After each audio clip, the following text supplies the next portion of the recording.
Muito bem, voltamos com mais um episódio aqui do Resenha Cast, o seu podcast de Governador Valadares. E hoje, meu amigo e minha amiga, vamos falar de um assunto extremamente importante que vai servir para poder desmistificar a função de um advogado criminalista.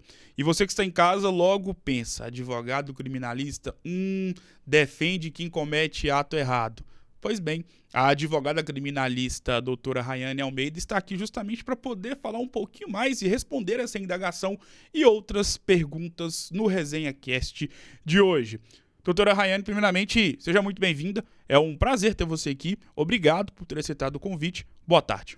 Boa tarde, eu agradeço, para mim também é uma honra estar aqui, estou muito feliz. Tamo junto, doutora Rayane, pra gente começar nosso bate-papo. Menina, toda vez que acontece um crime macabro que gera muita repercussão, não só na cidade, mas a nível nacional, sempre tem ali a presença de um advogado criminalista do lado, podemos dizer assim, do acusado. Feito esse preâmbulo, vocês, advogados criminalistas, defendem só bandido? É verdade ou mentira?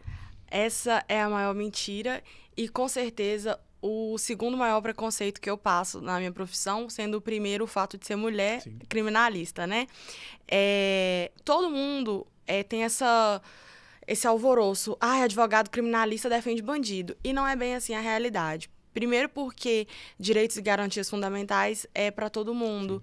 E às vezes as pessoas não têm conhecimento, mas quem atua na área sabe que muita gente inocente é investigado, tem uma fase antes da fase judicial, que é o inquérito, e muita gente sofre essa persecução penal de forma injusta. Eu tenho um caso mesmo que eu já vi que uma pessoa não estava no dia dos fatos e, num reconhecimento de fotos errado, ele foi colocado na cena do crime. Deus. Então, ele respondeu um crime sendo inocente. Então, não.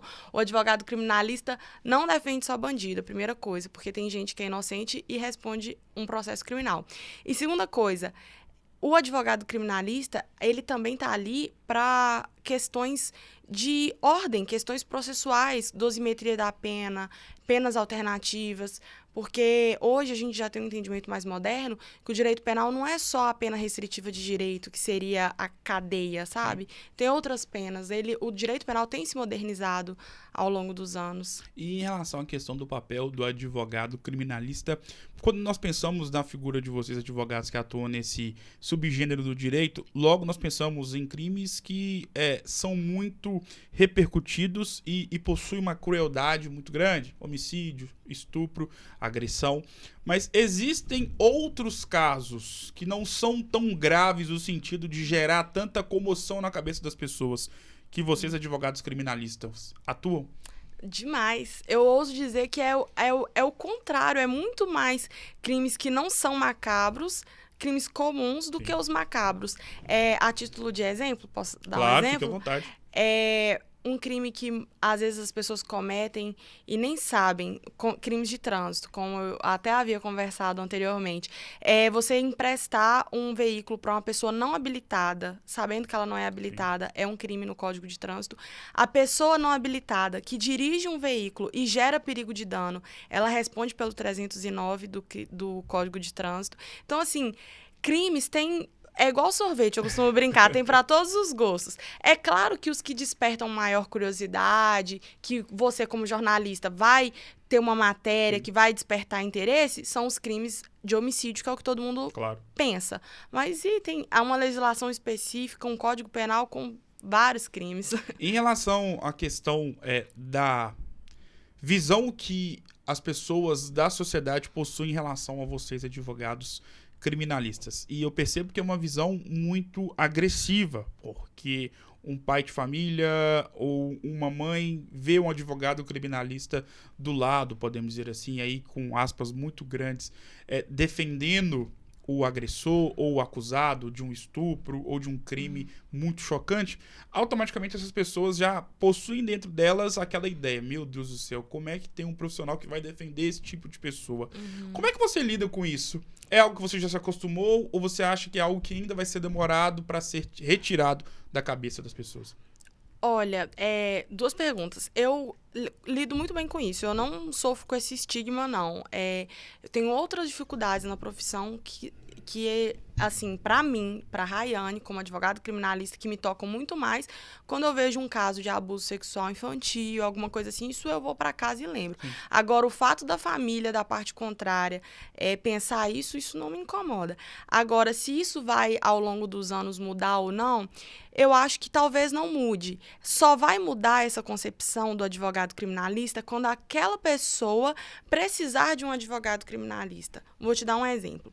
Eu conheço um caso em que a pessoa pensava, assim, de um advogado criminalista, até que o companheiro dessa pessoa foi preso. Ele já tinha um mandado de prisão e estava a captura dele, ele foi capturado, foi custodiado, ou seja, levado para o presídio.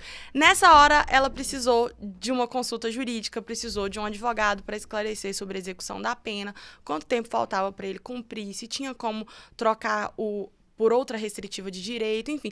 Então, as pessoas só vão mudar essa visão quando elas precisarem. E eu posso te falar, em algum momento alguém vai precisar de advogado. Talvez não criminalista, talvez de outra área. Mas se um dia essa pessoa precisar de um advogado especialista na área criminal, ela vai mudar essa concepção. E ainda tem um outro porém. Sim. Muita gente procura o advogado na condição de vítima e não na condição de acusado. É o que nós chamamos de terceira via do direito penal. O direito penal, ele veio ao longo de muitos anos com a figura do Estado, depois com a figura do réu. Sim. Então, o processo penal foi feito para quem? Para condenar, para o réu. É uma visão, obviamente, ultrapassada, obsoleta, mas era o que nós vínhamos ao longo da caminhada, né, do direito penal. Hoje, a vítima, ela é protagonista também. Hoje, a reparação do dano é uma figura presente no processo penal e as vítimas têm, sim, o direito de procurar um advogado para atuar com o que nós chamamos de assistente de acusação, junto com o Ministério Público.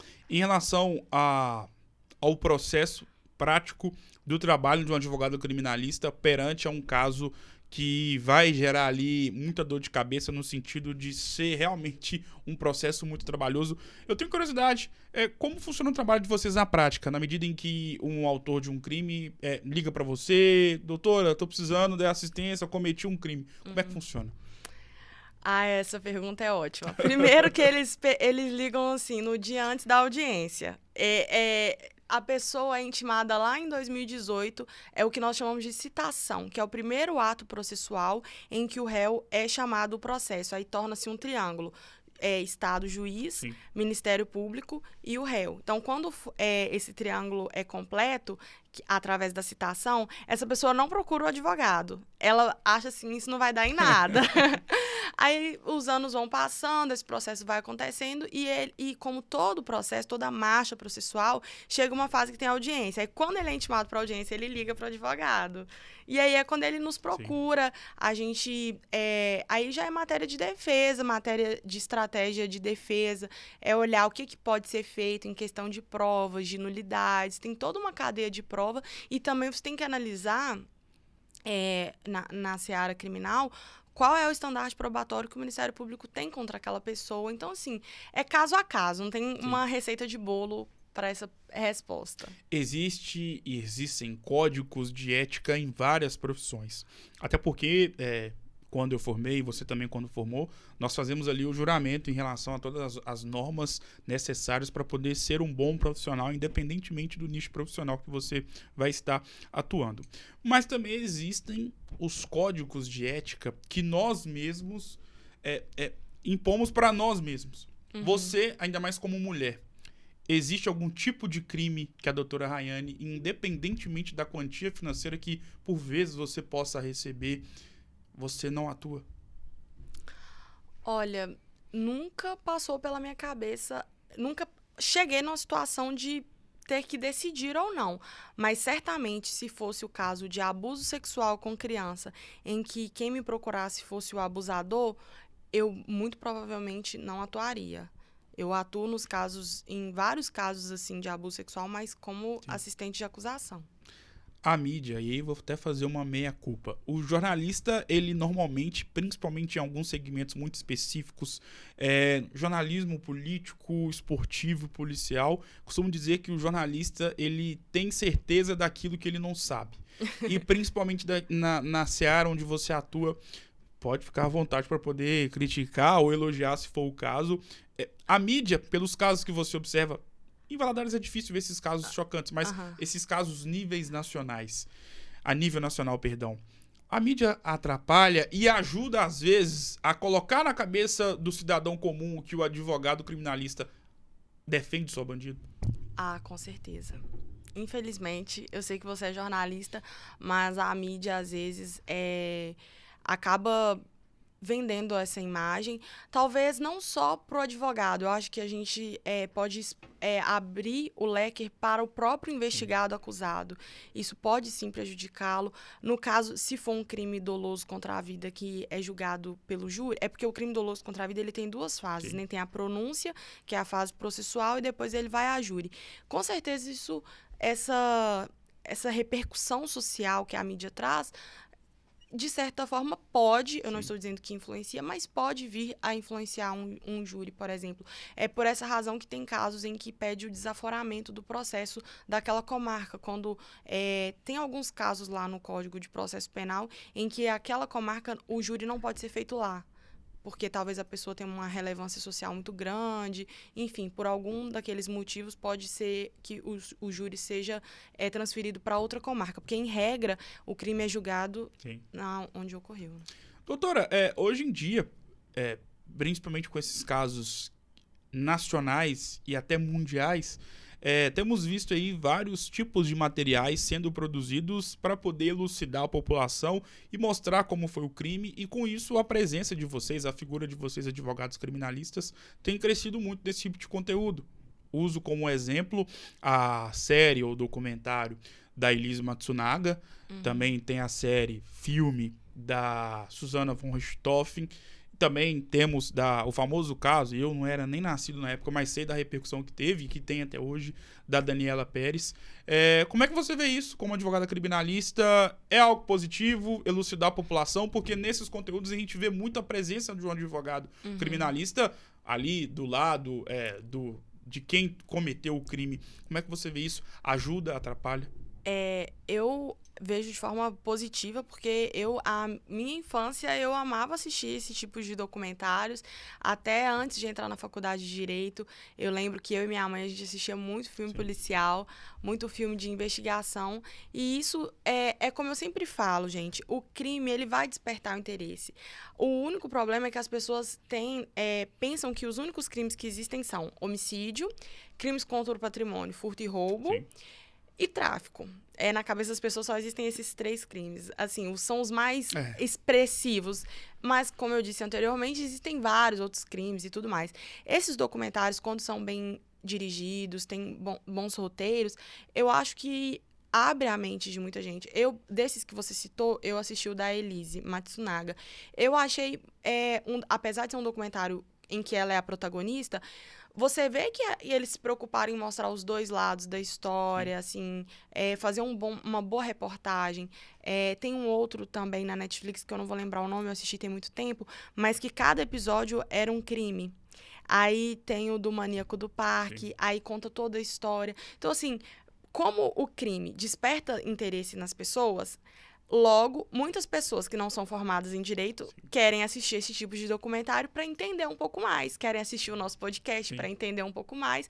Então, eu acho isso uma forma educativa, pedagógica, acho que leva conhecimento à população. Então, se tiver um bom roteiro, uma boa estrutura e mostrar, de fato, as coisas, né, como aconteceram, eu acho muito benéfico. A classe de advogados de Governador Valadares é uma classe unida? Eu acho que sim. Tem muitos eventos, tem muitos grupos. Eu não participo tanto por causa da correria do dia a dia, mas eu acho que é uma classe unida, sim. Quem é doutora Rayane Almeida? Doutora Rayane Almeida é uma mulher sensível demais, em que as pessoas olham. Quando eu falo que eu atuo com direito criminal... Posso contar uma história? Claro, aqui é para contar a história. Eu estava indo de ônibus para Belo Horizonte fazer a minha primeira sustentação oral no tribunal. E eu fui levando um livro de processo penal. E sentou uma mulher do meu lado, ela viu o livro. Eu estava simples, não estava de roupa social nem nada, porque a sustentação seria só no outro dia. Aí ela perguntou, com o que você trabalha? Eu falei, eu sou advogada. Aí ela, você atua em qual área? Aí eu falei, direito criminal. Aí ela, nossa, mas com essa vozinha você atua no direito criminal? Aí eu falei, pois é, eu atuo e graças a Deus eu tenho um feedback muito positivo dos meus clientes. Por quê? A princípio, quando você é mulher e tá no direito criminal, já gera, assim, um medo. Será que ela é capaz? Será que ela é inteligente o suficiente? Será que ela entende de processo? Sim. Primeira coisa. Segundo, a minha voz já é uma voz doce. Então, respondendo, a Rayane, ela é uma pessoa emocional, eu sou uma mulher sensível, mas quando eu preciso ser brava, enérgica, me impor, eu também sei fazer isso com maestria, sabe? Então, a Rayane é uma pessoa simples, que gosta de coisas simples, gosta de estar com a minha família, mas ao mesmo tempo eu gosto de estar sozinha, de estar com o meu cachorro, gosto de rotina. A Rayane é uma mulher, assim, focada, disciplinada, determinada e abençoada. Dona Riva Almeida, quanto que ela foi e é importante para a sua construção como mulher? Então, Riva Almeida é minha mãe. Ela faleceu há 12 anos. A minha mãe é tudo, assim, em referência para mim. A minha mãe é em referência em questão de personalidade. A minha mãe é referência em questão de casa, gente. A minha casa... Eu lembro que minha mãe brigava tanto comigo para limpar a casa, eu odiava limpar a casa. E meu pai falava assim... que eu era estudiosa, que eu não tinha que limpar a casa. Minha mãe falava que eu tinha que limpar a casa. Gerava ali gerava uma briga conjugal. Meu pai não queria que eu limpasse, meu pai queria que eu estudasse, minha mãe queria que eu limpasse. Hoje em dia, graças a Deus, pelo estímulo do meu pai, eu estudei muito e eu adoro limpar a casa. Sim. Hoje em dia, eu chegar na minha casa, minha casa tá limpa, assim, é o ápice da felicidade. Então, minha mãe é uma referência em questão de casa, em gosto de vestir bem. Eu acho, sim, que a nossa imagem pessoal comunica a nossa personalidade. Então, a minha mãe era uma mulher, assim, que ela gostava de se vestir bem, feliz. Minha mãe era muito feliz, sociável. Eu acho que minha mãe era mais sociável que eu, até. Senhor Luciano, assim como sua mãe, imagino que ele também tem uma parte muito importante na sua construção como mulher. Qual que é a fundamental importância nele, na Rayane Almeida? O meu pai é vivo, né? O meu pai, ele é uma pessoa, assim, é o meu lado emocional. É o contrário. Geralmente, a mãe é o emocional. E lá na minha casa, o meu pai é o meu emocional. Meu pai é aquela pessoa que a gente briga aqui hoje, tem uma briga horrível. Amanhã de manhã, meu pai tá colocando café da manhã na mesa, tá chamando pra gente comer juntos. Meu pai é uma pessoa que não leva mágoa, é uma pessoa do coração muito bom, muito generoso. Meu pai é a minha estrutura, assim, me preocupa comigo hoje em dia que eu moro sozinha, preocupa com o meu cachorro, que pra mim é uma parte da minha vida. Então, assim, meu pai é muito presente, mesmo a gente não morando juntos mais. A nossa vida é um livro, né? E você, como advogada, sabe que todos os livros que já foram lançados e que serão lançados por toda a eternidade possuem ali páginas positivas com histórias felizes e páginas negativas com histórias tristes. Feito esse preâmbulo, qual foi o momento mais triste da Rayane Almeida e o que você fez ou faz para poder passar por cima dessa adversidade? Olha, gente, o momento mais triste da minha vida foi o dia que minha mãe faleceu. Porque eu tinha 21 anos, na época eu estava no último ano da faculdade. Não, minto, eu estava no penúltimo ano da faculdade, mas já estava naquela fase de escrever TCC, monografia. E assim, e minha mãe, para quem não sabe, ela era casada com um americano. Então, meu padrasto veio dos Estados Unidos para cá, porque ela ficou internada no Brasil, na UTI. E o meu pai também tinha um carinho por ela, porque ela foi esposa dele por 17 anos. Então, eu tive que dar conta do luto do meu pai, do luto do meu padrasto, e na época eu não consegui dar conta do meu luto. Sim. Então, assim, uns 3 meses depois do falecimento da minha mãe, eu fiquei, assim, muito mal, muito depressiva. Então, assim, o momento da minha história de vida, assim, de tudo que eu já vivi muita coisa pesada, mas o dia mais triste foi o dia que minha mãe morreu e o dia que eu aceitei que minha mãe morreu, que foi um tempo depois. Porque no início eu não aceitava. A famosa ficha caiu. Eu ouvia barulho de carro parecido com o dela, eu tinha esperança que ela, sei lá, fosse aparecer de novo, sabe? Esse, com certeza, foi. Em contrapartida, qual foi o momento mais feliz da sua vida? Ai, foram tantos. Que bom. O momento mais feliz... Olha, eu acho que por estar aqui falando da minha profissão como advogada, certamente o dia em que eu fui aprovada no exame de ordem, eu fui aprovada de primeira, eu ainda estava na faculdade quando eu fui aprovada, óbvio, eu fiquei muito feliz nesse dia. Quando eu vi meu nome lá, gente, eu não tive coragem de olhar, eu pedi para uma amiga olhar, porque eu tinha tanto medo de não passar. E a gente estuda tanto, claro, sabe? Se dedica tanto. Então, acho que esse pode ter sido um dia muito feliz, assim, que eu me recordo. Defina essa conversa em uma palavra. Prazeroso. Muito obrigado por ter gerado isso para você. Obrigado, doutora Rayane, por ter participado, por ter aceitado, primeiramente, por ter participado. Foi uma honra ter você aqui. É sempre muito bom ouvir histórias, seja histórias profissionais ou principalmente pessoais. E sempre quando alguma pessoa se abre para poder falar, principalmente de páginas tristes da sua vida, me sinto lisonjeado e sei o tamanho da confiança, né, que as pessoas depositam quando relatam algum momento triste ou, claro, feliz. Obrigado, sucesso e claro que as portas estão abertas para você poder voltar mais vezes. Muito obrigado. Eu agradeço e pode deixar que a gente vai voltar e vai falar de muitos outros temas. Obrigado mais uma vez, doutora Rayane. Eu vou ficando por aqui. Um grande abraço e volto em uma próxima oportunidade. Aqui no Resenha Cast, você já sabe, todo dia é dia de episódio novo com uma pessoa diferente de uma área totalmente antagônica do personagem entrevistado anterior. Vou ficando por aqui. Um grande abraço e até mais.